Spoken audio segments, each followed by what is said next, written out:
और आप लोग तो सब दावा के जानते हैं कि काफी इलेक्शन के बाद, इलेक्शन से पहले ही मुझे काफी समस्याएं रही।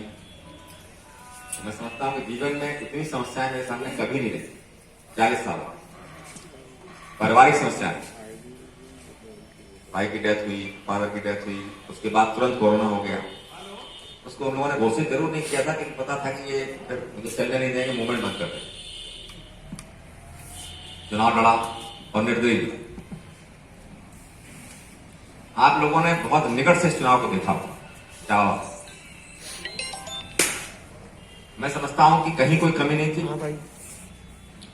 निर्दलीय स्तर पर जितना बड़ा चुनाव आज तक 70 साल के इतिहास में चल रही है, जितना वोट किसी निर्दलीय को अपने आदर्श क्षेत्र में नहीं मिला, जितना स्नेह, सम्मान और सहयोग आप सभी लोगों का 12 जनपदों में हमें मिला। बड़ा चुनाव था, हम ताकत से लड़े।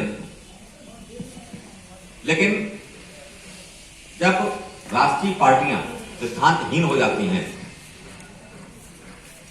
और इन के प्रकार उनको यही रहता है कि हमको सीट हासिल करनी है या हमको किसी को हराना है, तो कहीं ना कहीं दिक्कतें आती हैं। हालांकि लोगों के ऊपर दबाव भी रहता है और आप समझ सकते हैं कि चुनाव में शुरू से ही हम लोगों ने लीड ली, सारे 12 जनपद। कोई नहीं कह सकता था कि मैं चुनाव हार सकता हूं। उसके बाद सत्ताधारी दल ने, इसको भारतीय जनता पार्टी बोल सकते हैं, उन्होंने दूसरी पार्टियों को सबको छोड़ दिया कि भाई नहीं, तुम तो यूनिफाइड। और मेरे पीछे सारी सरकार लगे, सारे सांसद, विधायक, सारे लोग एक एक बूथ पे बैठा दिए गए। पहली बार ऐसा हुआ कि जब काउंटिंग में सारे मतों को एक साथ मिला दिया गया और उसमें लगभग 48 घंटे लगे उसको इकट्ठा करना। आप समझ सकते हैं कि ये क्या हो सकता है। सांसदीय का चुनाव होता है, उसमें भी अलग अलग होता है बूथ वाइज। अभी सूचना का अधिकार मैंने मांगा है, नहीं देंगे, दे नहीं पाएंगे, उनके बस का नहीं। सबको इकट्ठा करना। इकट्ठा करने के बाद में क्या किया पता नहीं। इटावा और या में आप लोग स्वयं हैं, यहां लगभग कम से कम 60% वोट मुझे मिलना चाहिए। चाहे जहां से आप पता कर सकते हैं, पूछ सकते हैं, आप लोग घर घर जाते हैं, देखते हैं, क्योंकि लगभग 80% वोट बनाया हुआ हमारा था। लेकिन उसके बाद भी वोट नहीं निकला। 5 राउंड तक मैं लीड करता रहा। जब आपने सारे वोट मिला दिए थे तो वो लीडिंग वही जानी चाहिए थी, लेकिन वो नहीं गई। 5वें राउंड में 5000 से आ गए, फिर अगले राउंड में 5000, 4000, 3000 से आ गए। तो ये सब हुआ और मेरी तबीयत भी इतनी खराब थी कि मैं काउंटिंग में रह भी नहीं पाया। अगर मैं होता तो निश्चित रूप से कुछ ना कुछ हंगामा होता।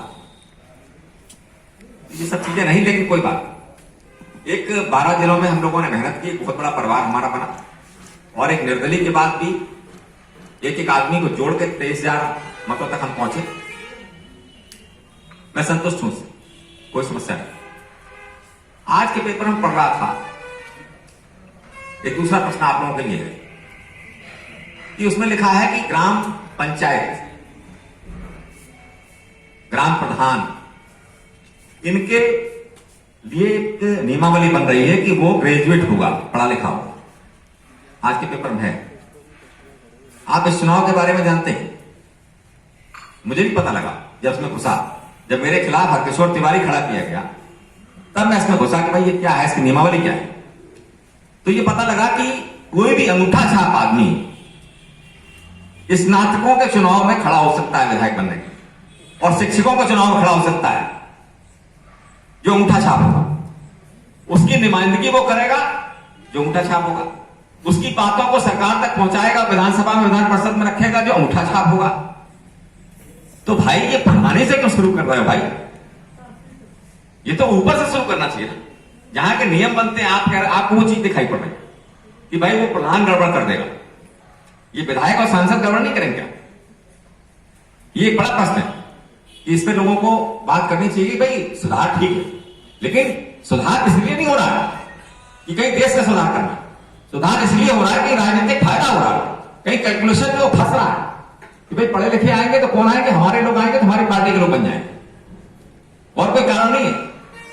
जितनी पार्टियां सुधार करती हैं वो सिर्फ इसलिए करती है कि उनका लाभ क्या हो रहा है, राष्ट्र के हित में या उनके हित में नहीं दिखाई पड़ता था।